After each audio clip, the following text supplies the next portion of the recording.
जंगल के बीचों बीच एक घना और रहस्यमय जंगल था, जहां अनगिनत जीव जंतु, पेड़ पौधे और झरने थे। इस जंगल का राजा था एक बहादुर और शक्तिशाली शेर, जिसका नाम था सिंघू। सिंघू की दहाड़ इतनी तेज थी कि जब वो दहाड़ता तो पूरे जंगल में सन्नाटा छा जाता। हर जानवर उसकी शक्ति और साहस का सम्मान करता और उससे डरता भी था। सिंघू का जीवन आसान नहीं था। जंगल का राजा होने के नाते उसे अपने परिवार और पूरे जंगल की सुरक्षा करनी होती थी। जंगल में कई शिकारी और बाहरी खतरे थे, जिनसे सिंघू को अपने जंगल की रक्षा करनी पड़ती थी। उसका रोज का दिन शिकार करने, जंगल का जायजा लेने और अपने परिवार का ध्यान रखने में बीतता था।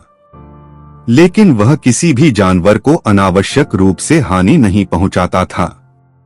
उसके लिए हर जानवर का जीवन कीमती था और वह केवल तभी शिकार करता जब भूख उसे मजबूर कर देती। एक दिन जंगल में एक नई समस्या उत्पन्न हुई।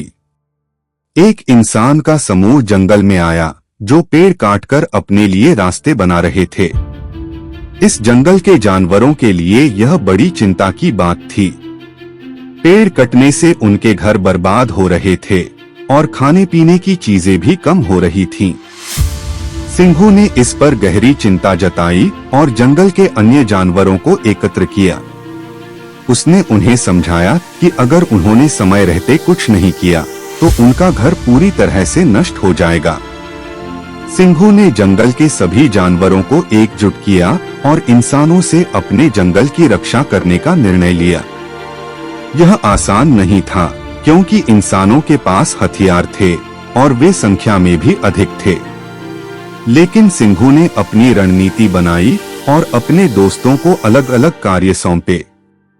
बंदरों को इंसानों की गतिविधियों पर नजर रखने की जिम्मेदारी दी गई, जबकि हाथियों को इंसानों के द्वारा काटे गए पेड़ों को हटाने का काम सौंपा गया, ताकि वे आगे बढ़ने में सक्षम न हो सकें। एक दिन जब इंसानों का एक बड़ा समूह जंगल के अंदर गहराई में पहुंचा, तब सिंघू ने अपनी पूरी ताकत से दहाड़ मारी। इंसानों ने जब उसकी आवाज सुनी तो उनके दिल में डर बैठ गया। सिंघू ने अपने साथियों के साथ इंसानों को घेर लिया। उसका मकसद उन्हें मारना नहीं था, बल्कि उन्हें डराकर जंगल से दूर भगाना था। इंसानों ने अपनी जान बचाने के लिए वहां से भागना शुरू कर दिया। कुछ समय बाद इंसानों ने समझ लिया कि यह जंगल उनके लिए सुरक्षित नहीं है और यहां आना उनके लिए हानिकारक साबित हो सकता है। उन्होंने जंगल में आना बंद कर दिया। सिंघू और उसके दोस्तों की यह योजना सफल रही और जंगल के जीवों का घर सुरक्षित हो गया। इस घटना के बाद जंगल के सभी जानवरों ने सिंघू की बहादुरी की प्रशंसा की और उसे और भी आदर देने लगे। अब हर जानवर यह जानता था कि उनका राजा न केवल शक्तिशाली है, बल्कि वह उनके जीवन और घर की सुरक्षा के लिए हमेशा तत्पर है। इस तरह जंगल में फिर से शांति और संतुलन लौट आया और सिंघू अपने जंगल में एक सच्चे राजा की तरह रहने लगा।